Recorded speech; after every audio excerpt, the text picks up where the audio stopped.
Hello guys! So today's upload ay mag-unbox tayo ng aking dumating na parcel. At excited na ako guys na i-unbox tong aking parcel kasi gustong gusto ko na talaga makita yung aking order. Ganito talaga ako guys kapag may dumarating talaga na parcel sa amin, excited talaga akong magbukas. Kasi guys, parang reward ko siya sa aking sarili. O diba, sana all may pa-reward.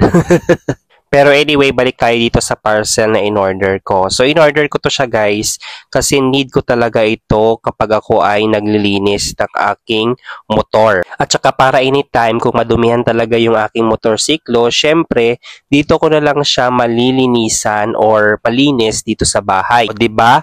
Kundi hindi na ako magwa. Kasi guys, ako na type of person is parang hindi ako palalabas, parang balay nun ako ba? Yung term na parang balay nun na nasa bahay ka lang, nakastay, na minsan ka lang lumalabas, and gusto mo lang talaga na nasa bahay ka. Pero hindi ako guys, yung hindi nagiging socialized person. Actually, socialized person ako, pero gusto ko lang talaga na nasa bahay lang ako. At merong mga tao na ganyan talaga, 'di ba? So balik ta diri sa aton nga unboxing daw galayon na aton topic. Ayan, so bali ito guys, itong napili ko is very useful siya para sa akin. And ayan, tingnan nyo, binubuksan ko na siya para makita ko yung mga pyesa if okay siya.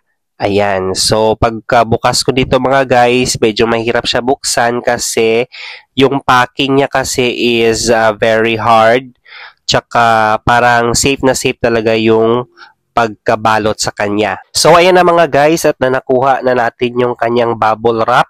Ayan, at pasensya guys sa aking boses kasi galing tayo sa trangkaso kaya medyo hindi pa ako okay, so kaya ganyan yung aking voice. And ayan na, at kinat ko na yung scotch tape. Ayan, so makikita nyo mamaya guys yung laman ng ating box.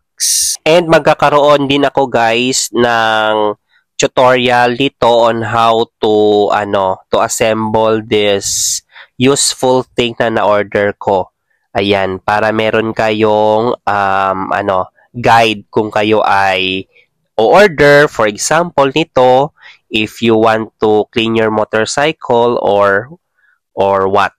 Ayan, so meron tayo diyang lalagyan ng sabon, tubo or tube.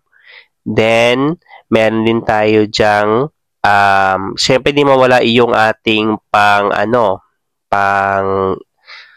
wash, o diba? Yung ating pang wash or pang tiro ng tubig. Ayan. Ayan, then, yan yung ating battery. Ayan, so magkakaroon tayo ng tutorial para meron kayong guidance kung paano nyo siya i-assemble. So, syempre, magagamit nyo talaga not only for cleaning your motor or any vehicle, pwede rin siyang panglinis ng bahay ninyo or mga sulok-sulok nyo dyan guys, or sulok. And then, chinek ko if complete yung items. Ayan, or yung mga pyesa niya, syempre, or parts, o diba?